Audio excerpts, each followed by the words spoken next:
Well, Coach, it's Nashville. What do you think about the region that you guys were selected to? I told somebody, I think it was last week, and I didn't care if it was in Baghdad. I was ready to go. It's obviously it's a great regional with Vanderbilt as the host. Got a lot of respect for Vanderbilt, but that's not who we play first. Got Indiana State.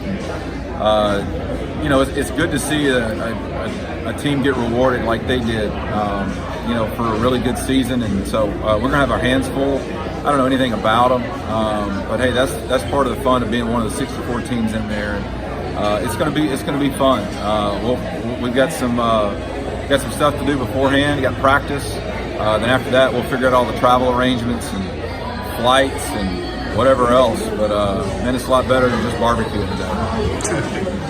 Was there any at least a little bit of surprise that you weren't selected to a regional a little closer to Lake Charles? Well, I mean, I think when you talk about a regional, you're sitting there looking at there's obviously the natural places you could be from a proximity standpoint. I knew before we got here, I knew Baton Rouge wasn't an option, just because some people that I knew and kind of had a couple things kind of crossed off the list beforehand. So after that, you kind of just, hey, let's go, man. Wherever it's going to be, there's. Anywhere you get a chance to go to this, it's going to be awesome. So there's no let down, no nothing, man. This got a chance to be fun. When you get back on the diamond for the first practice, what will be the key important message that we try to get across and kind of hammer that home? Well, from a tournament standpoint, you haven't been on the field. Other than just playing, there hasn't been practice. You've been taking DP time in the cages, ground balls, those kind of things. It's gonna be generic practice. Today's really about us more than it is anything. It's just, hey, let's go in, let's make sure we warm up. We got to get a lift in. Just all the things you've done to prepare for every other baseball game. And we'll kind of plan out the rest of the week's schedule, just determine on when we're going to be leaving on Wednesday and when our practice time. There's all kind of stuff that you kind of know. It's just you got to kind of work backwards from there to see what you need to do for the next day. So, we got to take a team picture because they require that. So we're going to go get suited up. We're going to take a picture, go throw our shorts on, and go practice and lift and do all the things that we normally do. Then after that, we'll get all the administrative stuff out of the way. And but that's really it. We'll start figuring out who our opponent are. We obviously know who our opponents are. We'll start trying to, dig around scouting reports, get some video, and just figure out who we're playing and, what we got to do to beat those guys. Do you think it's going to be required, Coach, to say, look, guys, this is a tournament. It's going to be a different kind of baseball. This is how you have to approach it mentally, psychologically, emotionally, and that side of the game. Well, I think we just did that. Yeah. I think, we're just having the bracket championship. You obviously got to win your bracket. It becomes a winner-take-all single game. So I think we just went through that. I think it's really as much about just going back, getting in your routine, and just getting back into your fundamentals. We need to swing the bat. We need to see a live pitch coming to us. We had some guys that didn't pitch that could pitch critical innings and stuff coming up, and same thing at bats and all kind of stuff. So we got to make sure that the sword's still sharp and just keep working. Hey, bottom line is, man, you're five wins away from Omaha. What have these last, day and a half been like since winning the championship? Then you get back to Lake Charles, and now you were waiting to find out where you're going. What's that wait been like? It's like time stands still a little bit. All the text messages that you get from people that you've worked with, players you've coached, the people that really know that. They've seen you through the tough times. They've seen you through the good times, and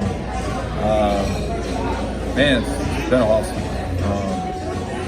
You just, like I said, time stands still. You know that there was work coming, but you got a chance to enjoy it for a little bit. Normally you only get to enjoy it for a couple of days, or for a day before you play the next one. And so we've got to kind of soak it in a little bit. Today, to be honest with you, it'll probably be the worst practice of the year. Guys are going to be so geeked up. There's no telling what's going to happen, but we'll be fine. We'll make sure the schedule's right and make sure the routine's ready to go. But it's been really enjoyable because it's special, and you just saw, a group of the guys that were the last four out, next four out, those kind of things. It was funny. I sent a picture to Dustin Duhan before the thing started. We were one of those teams 2 years ago, and you have to have some good fortune. You have to have a good team. There's a lot of things that have to fall your way to be one of the 64, and I'm not taking any of that for granted because it's really hard. There's a lot of really good teams that have been in this situation, and to be there is pretty humbling. I was going to ask you, 2 years ago, you deserved to be in, were left out.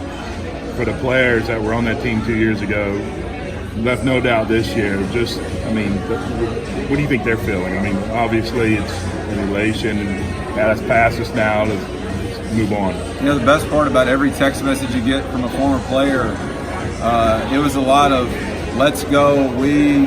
It was never you guys, y'all, any of those things. It was us. And you know, when you do that, I mean, that's coming from the heart, and because it really is. It's us. It's we. It's those things. It's never y'all and you and, you know, and all that kind of stuff. So I mean, it takes a village. There were so many people that did so many things to. I mean, you know, Joe Miller doing what he did to kickstart the ball rolling. You know, so I told him, I said, hey, I appreciate you kicking the tires a little bit for us because you had something to do with this. I mean, this is just the team that got there. I mean, but you know, the journey's been long to be able to do that, to be able to get here. Guys in your business always point to the players, and rightfully so. But you've been through this yourself, and the dreams of doing this. I can see and hear the emotion in your voice. Can you share with us what it means for you personally, and also for your coaching staff? You know, I got two former players, Coach Zaleski and Coach Fox, that are former players, and you get to share it with different ways. Won a championship with both of those guys as players, and now you get to do it again as coaches. Yeah, I mean, it's a player's game. My job is to put them in the best situation to succeed. So it's funny. Before the championship game, you know, it was kind of a weird timing. You know, Central Arkansas had just played. It was an hour and a half before the game, and you know, the routine was, you know, we knew the game was at 6, but it was just a little different. Things were kind of weird. So we're sitting there waiting. You watch the team water the field, and you could just tell something was a little off, and we decided to meet as a team, you know, do our team meeting probably about 15, 20 minutes before we ever did it, and it was just one of those things were off, so I brought the guys up, and we met, we did our prayer, but you know, the thing I told them was, I said, hey, I'm gonna give you the advice somebody gave me on my wedding day. It's probably the most important advice they gave me. And be sure to eat. And that is so true, because I looked up on my wedding day and it's 2:30 and I hadn't eaten anything. And I was like, hey, you got to make sure, like, when you get excited and those emotions, just, so you'll be ready. I said, but you got to make sure and do all the normal stuff, because you forget about it. I said, so hey, we're going to go through our warm up. We're going to make sure we do this. Make sure your arms are loose. I mean, you could have went out there and you didn't have to stretch or nothing. You're ready to play the game. But you know, it's important to go through the routine and make sure you do all those things. So, I mean, that's going to be that's what my job is. I mean, just to try to put them in the best situation to succeed, have fun, and when you know your players are relaxed and having fun, you know, it just things just happen for you a little bit more clearly. And but you know, to answer your question, it means a lot, because I mean, it takes a village. All the coaches I've been with, my wife, through all the good times, bad times, tough times, nasty things people say sometimes about you, wondering if you should have bunted. Or swing away, or why is this guy in? And I mean, she hears it. She's right there, and she's been a warrior, and we wouldn't be here without her doing what she does. You mentioned the eating. Cheddars. Are you gonna try to find one in Nashville, or are you gonna get some shipped from that Sugarland location? You know what? We had a lot of cheddars. Still recovering from it. You know, I don't know. I mean, maybe it's time to turn the page, and you know, it's just one of those things. Maybe we just shut that book, enjoy it, and let's open up a new book this week. So, I don't think we're going to force anything. We'll just see what happens, and we'll let this next part of our journey just take a life of its own. Coach, you've been preaching all year long about how special this group of guys is. I know every year they're special. This year you've been saying how special they really are. To go down to Sugarland, to go 4-0, win the South Conference Championship, when a month ago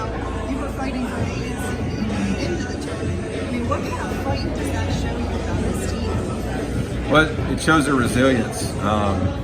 Even when things aren't going your way, when things aren't, when the equation's not when things aren't adding up, when the equation's not working, when everything you're doing that you know that's right, it's not, you're not getting the product that you think you would.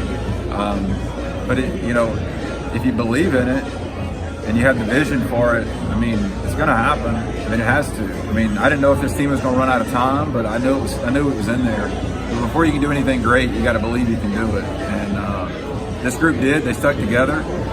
They had opportunities to fracture and separate and do those things, and they just didn't. A lot of credit to our coaching staff. A lot of credit to our kids. Again, shows the character and resilience that they have. What does it take to win that first game? From an X's and O's and a fundamental thing. I mean, before I know anything about our opponent, I mean, it's going to probably the same equation we've been having. Let's get out to a good start. Offensively, pitching, defensively good. That's it. Get going. I mean, we still didn't swing the bat as well as we can. We didn't do that in Sugar Land. I thought we pitched it really well. So we've shown we can play well in all the phases. Let's just see whose turn it is to win the game.